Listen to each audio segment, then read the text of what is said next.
and he's inconveniently around. Perhaps he's even back at the funeral feast. They haven't got rid of him at all, or he starts spooking around a little while afterwards. And so, first of all, somebody gets him out of the way for a while by giving him a task like making a rope of sand or draining a pool with a sieve. The next thing you do when this has happened and the ghost has finished his task, another way, incidentally, he may be pushed somewhere and told to stay there and only return at a cock's stride a year. This expression is found very widely in all sorts of different places. But at any rate, sooner or later he does get back somehow or other, and he really has to be properly laid. The best thing is to get rid of him by sending him right as far as the Red Sea. Well, you usually call in a lot of clergymen at this point, but sometimes as many as 23 don't succeed in doing the trick. Our old friend Wilf Norman, who we've heard from before, sang of parsons to lay him to rest, but even then he sometimes came back. A gentleman lived at Bickham Manor, and during his lifetime I would gather from the old lady that he lived quite a gay life, quite speedy. Eventually he died, and the family being held in quite respect. There was a terrific funeral, a real slap-up funeral. When they got back to the manor, the old boy was sitting in his chair at the head of the table as usual. And the old lady's words was, he was very troublesome. But at last, a lot of parsons took him out to Rextal, that's out the bottom of Dunkery by Weber's Post, and they lost him there. But every now and then there's a gert big black retriever dog comes up. That's who it is. Wilf Norman with the Somerset tale of Bickham Manor. I suppose the most widespread ghost tradition is the story of a headless ghost, either the head tucked underneath the arm variety, or more commonly, the headless horseman. Of course, all these stories are more believable if the environment is suitably eerie, such as the damp, misty, willow-lined paths alongside the Sedgemoor dykes of Somerset that Ruth Tongue knows so well. Well, it were Tom Tucker's job. He were a cowman, and he had occasion to go right across Sedgemoor one autumn night, and he started off. Moon were up, but he couldn't see moon through the mist, and under there willies. And he go on clumping along. He hears boots behind him. Oh, he think, someone else coming along, be glad of it, company. So he stopped, and he say, "Are you coming along this way? Glad of a bit of company." And there come her voice back, see. Queer kind of voice it were. "I can't see no how." "Oh, poor old Gaffer," thinks Tom. "Poor old Gaffer." So he say, "All right, look, I'll stand here and you come on up alongside I, and then there'll be the two of us in the dykes together, won't us? Won't be far if ours gets to where the moon can be seen. There ain't no willows." So Boots come along, up alongside. Good heavy boots they was too. Because he couldn't see who 'twere. I make conversation, but the other chap don't say nothing.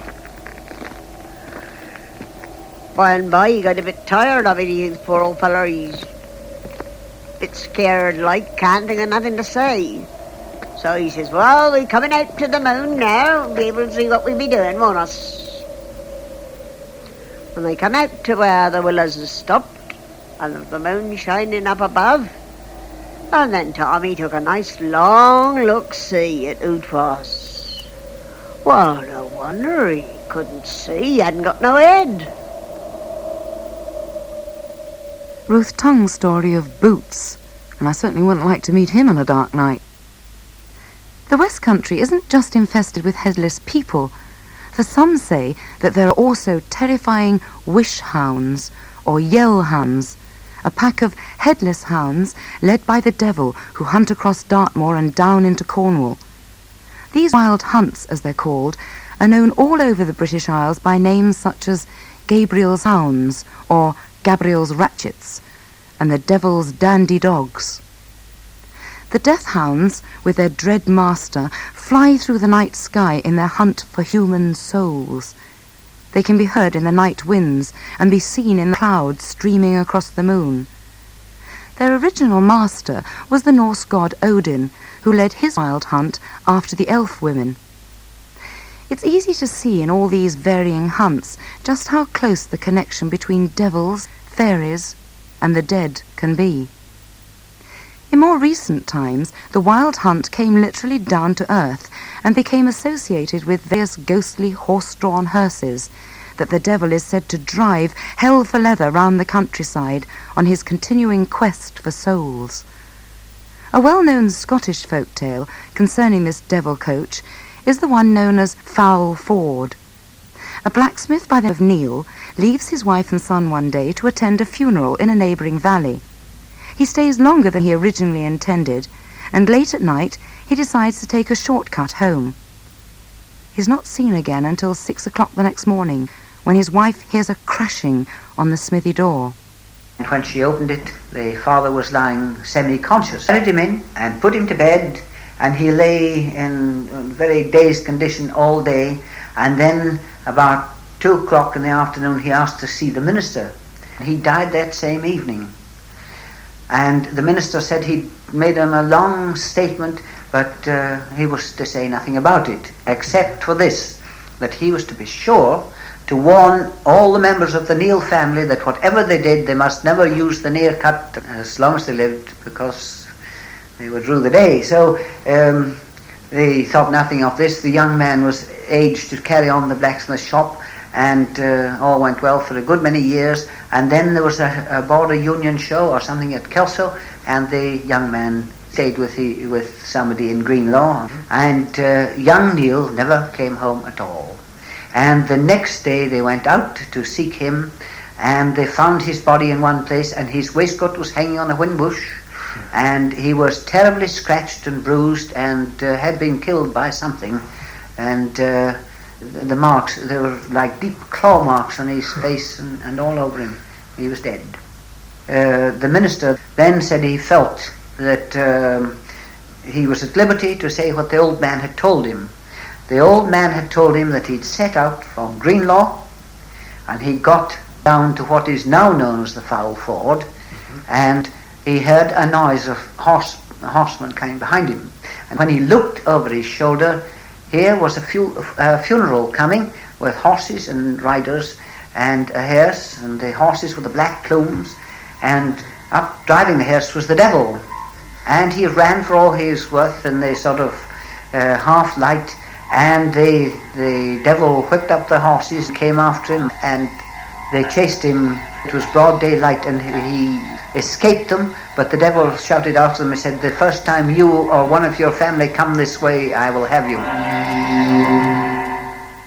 Although that's a story set in times gone by, Ghosts of the Road have been updated and hunt for souls on bypasses and motorways, their victims being motorcyclists and lorry drivers. Not far from where I live, there's a place called Holteye Common, and a lot of unexplained crashes are said to have happened there. Jasper Smith has an interesting story about this. Between East Greenteeth and Tunbridge Wells Road, there's a place called Hammerwood Ponds, and it used to come through by Holteye Common. One day we were stopping there when I was a boy, and I went through the wood, catch a few rabbits, ferreting, and I come out with these rabbits, and Father said to me, "Cool, boy." I said, "What?" "If you'd been in there a bit longer," he said. He said, "The night?" I said, "Yeah." He says, "You're the old man playing the fiddle." I said, "What old man playing what fiddle, Father?" He says, "Well," he says, "trees, and under the beech tree," he said, "he used to sit on an old log. One of his children or one of his relations got run over in that road." He said, "and he always used to love him to play the fiddle. But when the old man died," he said, "that place played on his mind so much. He come back and he sat underneath that tree and he played that fiddle to where that person was killed at. And he says, he always used to play that fiddle," he says, the same tune you could always hear playing. He said, any time you walk through that wood, he said, you always hear the same old tune. He said, the same thing going, he says. Sometimes you could look, he said, you wouldn't see nothing, but you could hear the tune. You walk right close to it, he said, and the tune would be going right in front of your face, he said, but you wouldn't hear it. You wouldn't see it, he says, but you could hear it.